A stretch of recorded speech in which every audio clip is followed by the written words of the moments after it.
Yeah. So if I want to then look at, if I want to kind of shift this and say, okay, Phil Koopman is not making predictions for 2023.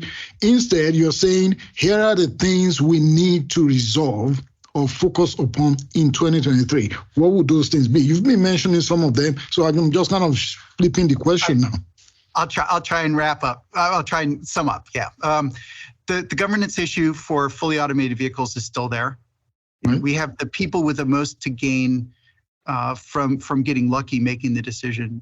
That's a problem, right? In a lot of the cities are locked out. We have these state laws that say the cities do not get a say in testing on the public streets. Pennsylvania now has one as of this year. All right. So this is, and San Francisco, the folks in San Francisco are really frustrated that they don't really get a say on what's going on in their streets. So those kind of governance issues are huge. They'll continue to be a problem. For trucking, right now, all the trucking's happening in a couple states that, for practical purposes, have no regulations. The companies can do whatever they want, and we're going to see how that goes. We saw the Too Simple crash. We've seen some still photos of some other trucks having problems, and we're going to see if they get it together or not. And it seems unlikely they'll be able to scale anytime soon, but if suitable application in billions of dollars, we'll see what happens, right? But I think they're going to find out the problem is harder than they thought, because it always is, and we're going to see how that goes. So we're going to have to see if regulations are required for the trucks or not.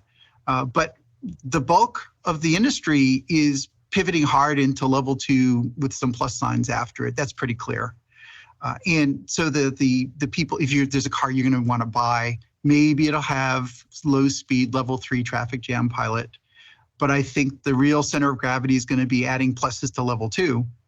And the friction is going to come when you cross the line into the car steers, even if you don't pay attention. And once you get there, we're going to have to get really serious about whether driver monitoring will even solve that problem. People say you can solve that with driver monitoring based on no data at all. It's like, well, driver monitoring will show you pay attention. Well, will it? And is paying attention actually enough? In the Too Simple crash, this is a big rig that crossed 2 lanes and a hard berm and crashed into a center divider. They got so lucky. There was a white pickup truck there. They almost took out. They were so lucky there were no injuries or fatalities. It was just a matter of a few feet.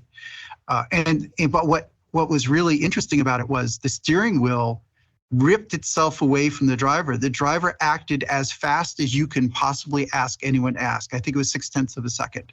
You can't ask for better. This is a safety driver who's doing perfectly. And you can see him grabbing the wheel. It still hit. Okay, so just because there's a driver who's paying attention doesn't mean you're going to avoid the crash. And there's video of this. I've always said the thing I worry about in these tests is if the steering wheel veers left, you're going to have a head-on collision and nobody's fast enough to stop that.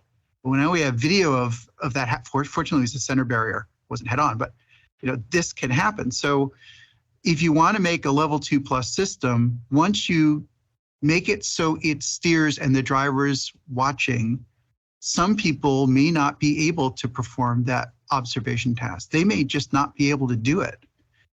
There are people, famously, when Argo had driver training, people would famously fail the driver training course and weren't suitable as safety drivers.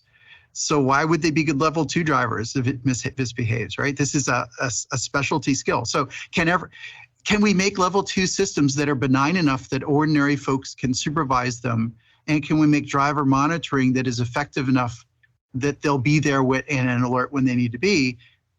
Nobody knows. That the industry is saying that's the answer, but no one really knows how that's going to turn out.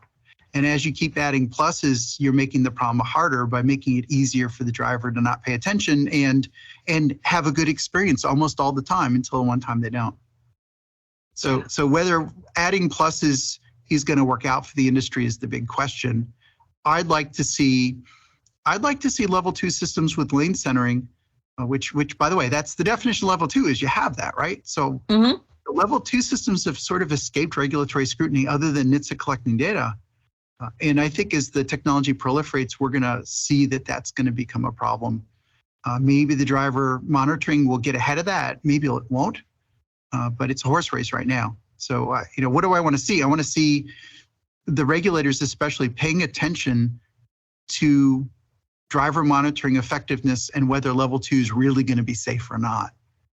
And there's a lot of factors at play there. Now, the good news is NHTSA is apparently paying attention to this stuff. They're taking the data, they're looking into this, but regulatory action so far has only come after there's been a body count.